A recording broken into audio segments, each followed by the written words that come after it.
Now the next stage is called the Izam stage. This subsequent stage, phase of development is referred to as Izam, which means bones. And the fetus does indeed acquire a cartilaginous skeleton after the Mudga stage. Those of you that have studied embryology realize that first of all you have what we call mesenchymal bones made out of connective tissue, then they become cartilaginous, and then they become ossified and become bones, solid bones.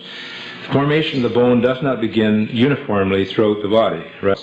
Primary ossification centers appear in the femur during the 5th week. The femur is your thigh bone.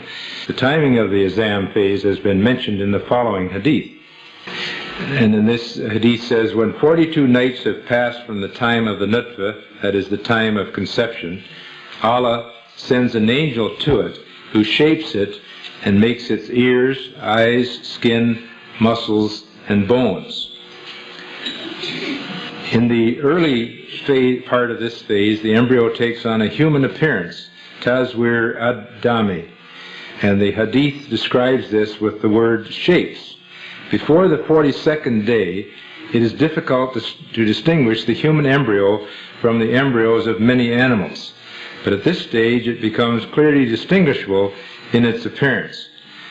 I couldn't tell a mouse embryo from a human embryo or a rabbit embryo in those very early stages.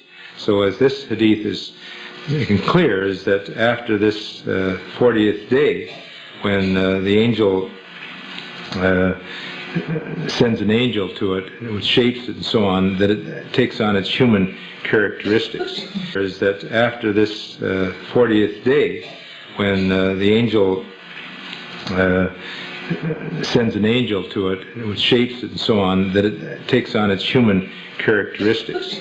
Accompanying this development is a straightening of the embryo described by the word sawa. During this period, the embryo becomes more erect and acquires a more evenly rounded body. Some of the generalized cells of the embryo begin to differentiate into various lines and modify into different functional moieties. This process results in straightening and the formation of organs necessary for viability. As the Quran describes, when God created you, then, and the word fa means then, made you even and straight, sawak, and then fa, again, modified you, adalak, and so on. According to this table, which compares the 3 ayat on the stages of development, it is apparent that the Izam stage corresponds with the straightening stage, taswiya. The word sawak in the Quranic statement indicates the following. First, to straighten the position of the body from a bent position, and also to make uneven things leveled. The embryo at the 7th week has a bent back, thus taking the shape of the letter C during the Mudga stage. In the Izam stage, the bending position is straightened and the surface becomes more even due to the disappearance of prominences and depressions. Now the Lam stage, although precursor cells, which we call myoblasts or early muscle cells, are present adjacent to the developing bones, differentiation into skeletal muscle attachments appears after the ossification process in the shaft and the ends of the bones. I was asked many times, did the bones appear before the muscles? Well, they certainly do. If you want to be logical about it, you wouldn't have muscles until you had something to attach them to. So you have bones and then the muscles. And this is clearly stated in the Quran that the bones appear first.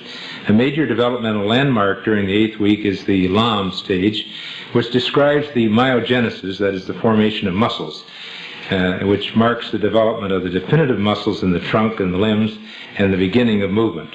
The muscles take their position around the bones, that is, clothing the bones, and continue the process of straightening and smoothing, tazwiya. In other words, as the muscles develop, they straighten the embryo up, which the straightening and smoothing which began in the Izam stage. It is now known that the gonads, that is, the developing sex glands, differentiate into testes and ovaries at this time, that is, during the 8th week. And the Quran refers to this development as well.